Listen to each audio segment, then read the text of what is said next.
I'm going to talk about something called Emergence, which is a concept that I stumbled on a few years ago, and I want to talk about it now because it seems like a really interesting lens through which to look at a lot of what's going on in business right now. And so I'll talk a little bit about how it fits in with some of the things that we're seeing happen. First, a disclaimer.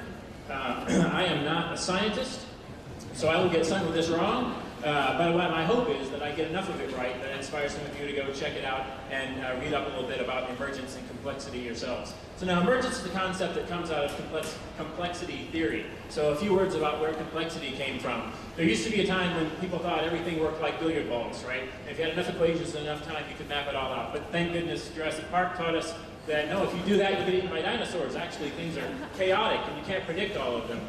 But a group of Los Alamos scientists went off and said, wait a minute, not all complex environments are chaotic. Sometimes structures and behaviors and properties emerge without anybody seeming to lead them. These things seem to have kind of a mind of their own. This is a mold of an ant colony, which is a good example of nobody's driving but something happened. And this happens in nature a lot. The way a hurricane is shaped, or these termite mounds. No one's driving the ship, but yet it finds an organization. So it's a self-organizing group of agents that takes place in an environment. Now this happens in society too. So the stock market is a good example of where we're all agents and we create some very complex behaviors that you can't predict at an atomic level. Same with the way cities form and traffic works.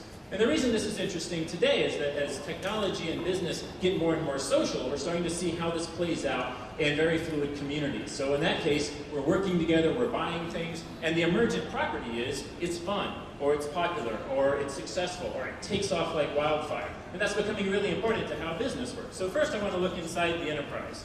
Collaboration is sort of how emergence manifests itself inside an enterprise. And today, we're much more focused on social aspects of productivity than we were even 18 years ago. We're just trying to get a document to be electronic.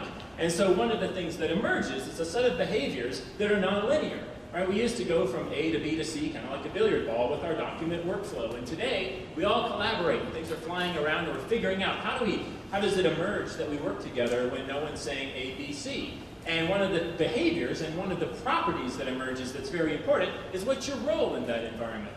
Now you're not just step 3, you're an expert in some things and a connector in some things and you're a seeker in some things. And so that emerges as a property of the system.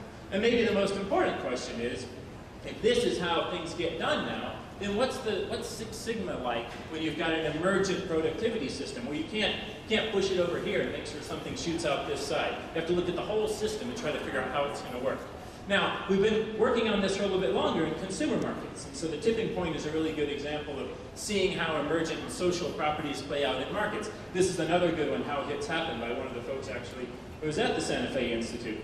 And one of the ways that emergence manifests itself here is the shift to virality, right? So it used to be 4,000 people in the customer funnel, one pops out and buys it. Now you find the one who's going to buy it, and you get them to tell all their friends, and pretty soon we're all wearing Crocs, right? And so figuring out how to harness that. Now again, we went from a linear acquisition, conversion, retention to something that's much more iterative, right? Well, let's try this out and see if it catches. And what did the market say? And oh, let's try a different, did that catch on? Does that have a viral potential? And so it's this much more iterative process. That's why we've had more than 200 betas launch every month this year in 2007. That's from the Museum of Modern Betas. Because it's a new product a person has to say, will it catch, will it catch, will it catch, and try again and again. Viral is unpredictable because it's emergent. We're also seeing it with game design. So if you've read the articles about Halo 3 and how they mapped out the game to figure out where's it hard, where's it fun, where's it too hard, because you can't predict it. And that's the emergent property a game needs to have. It needs to be fun and hard, but not too hard. People need to work together, and you can't prescribe that. What Google's doing with Google Gadget ads is really interesting. They're building their ads specifically with this in mind, right? So everything can go into any kind of social network, and they're tracking things like engagement and interactivity, and they're trying to figure out where these things go because they know they can't prescribe it anymore. And of course, through this lens, you know, Facebook is the largest environment for self-organizing agents, that's us, figuring out what we do there. And so these applications are emerging as things that we go do there. So it's very interesting to watch. So that's emergence. It's when individual agents come together and self-organize in an often unpredictable way to form a complex behavior. And it happens in markets, it's happening in business, and now we're seeing it play out in a lot of social networks. Hopefully that's interesting, and if you want to learn more about it, I recommend Complexity for a good history of sort of how the science came about, the Santa Fe Institute, the people behind it. More fun is the Emergence book by Stephen Johnson, where he takes a look at cities and ants and all kinds of things that you can't predict from the outside. Thank you.